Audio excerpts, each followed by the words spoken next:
Okay, so na naman mapagpalang araw mga kamaster.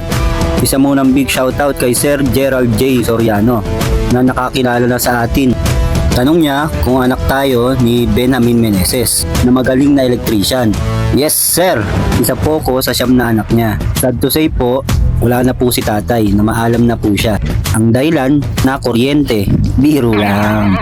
Sa ngayon, pinapasalamatan natin talaga siya. Gawa ng sa kanya natin naman ang lahat ng mga talento natin. Okay po, proceed tayo kung bakit tayo nandito. Reference day, February 15, 2025. Client concern, 2 taon niya ng problema ito, underground leak pipe. Tawag na siya ng mga plumber pero hindi nakita yung leak. Kaya nagbakasakali na siya sa atin na matulungan din natin siya. Tara, samahan niyo po kami. Hanapin natin yung leak.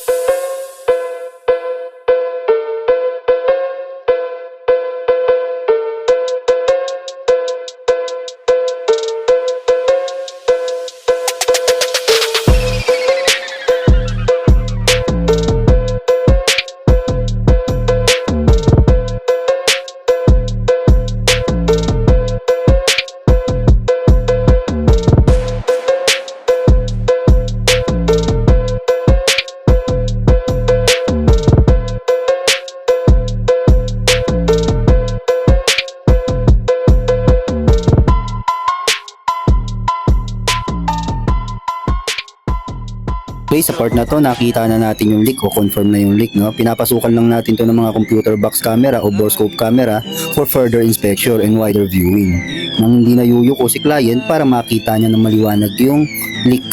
After ma-document natin sa client, i-repair na natin to, no? Lalakihan na lang natin yung butas para makagalaw tayo for rectified and repair underground broken pipe.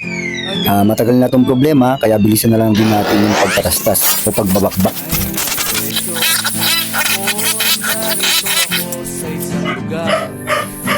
Okay, ayan o. Ang lakas ng leak. Possible reason, hindi lang possible reason, nakikita naman natin na nginat-ngat siya ng daga. Dito sa mga PVC ng sewer pipe nakapasok yung daga. PPR pipe nga pala yung gamit ni client, no? Talagang hindi lang siya sinwerte sa daga. Ito yung mas malinaw na kuha.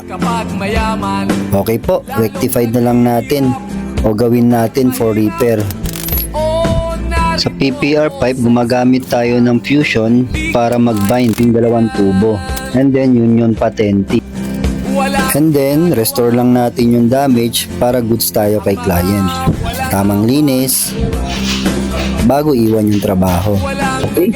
For testing na tayo ng meter. Tingnan natin kung anong lalabas sa tawas. Okay, huminto na yung metro, no? Leak free na si client. Brookside Cainta naman po ito. Maraming salamat po.